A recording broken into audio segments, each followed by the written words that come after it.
nice find. If it was me, I'd snoop to see if there's any juicy stuff on it. But I might be a terrible person.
Okay, the numbskull is in another Animus session, and I've required caffeine. All is right with the world. Good. This isn't really your kind of mission, is it, boss? Every mission is important in its own way. Still, I bet you'd rather be out with the rest of the team, hunting Sean Hastings or something. Wouldn't you? Hell yeah. I want a front row seat for that show. Any word from Sorkin? He's scheduled to update me in 43 minutes. Good. Can I ask you something? Of course. What's it like, using an Animus? I went through the Animi training program. It felt like the drills we used to do in the UT Jaeger. You never use a normal Animus like this one? To relive your own genetic history? Only once. Really? Who were you? I was a young man. On the Viking raid on Lindsey Farn. 793, northeastern coast of England. Sorry, history nerd. So, how was it? It was summer. Good sailing weather. The monastery was a center for religious studies, and we crashed into the city like a tidal wave. And? We pillaged and burned. They thought we were demons. The details of the memory were so vivid. I lost myself in the bloodlust. I defeated a Saxon, a great warrior, but did not want to kill him. I invited him to join our clan. Ah, Norse adoption rituals. The chance to sail the world with the Vikings. Yes. A chance to see the world as it really is. What happened then? He wept. Then he cried out that God had abandoned his people and that nothing remained but chaos. I felt such pity for him. I killed him without a second thought. after we're done here, are we gonna have to kill the numbskull? We will see.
Hey, boss. Calling from Germany?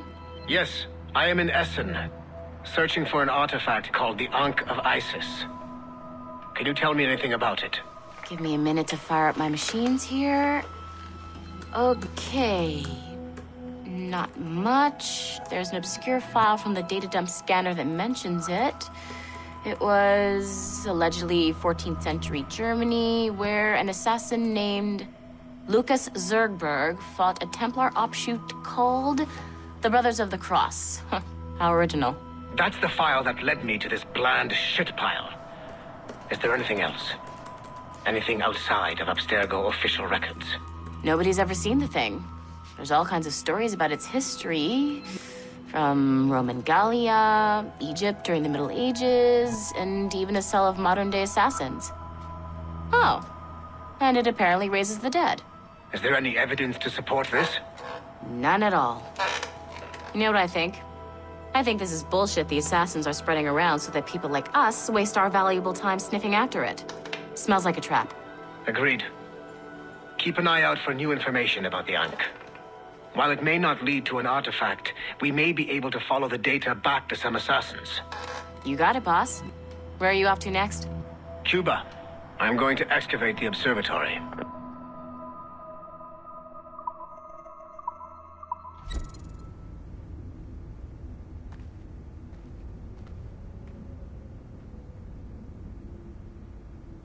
Nothing to see here.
Haytham Kenway remains a controversial figure for me.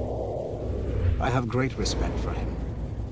After all, he was the Grand Master of the colonial rite, charged with finding a precursor site. Haytham was cunning and ruthless, but he had a streak of emotional weakness that ultimately triggered his downfall. He lost his father when he was a child, and the British Grand Master Reginald Birch raised him to become a Templar knight. Haytham eventually learned that his father, Edward, had been an assassin.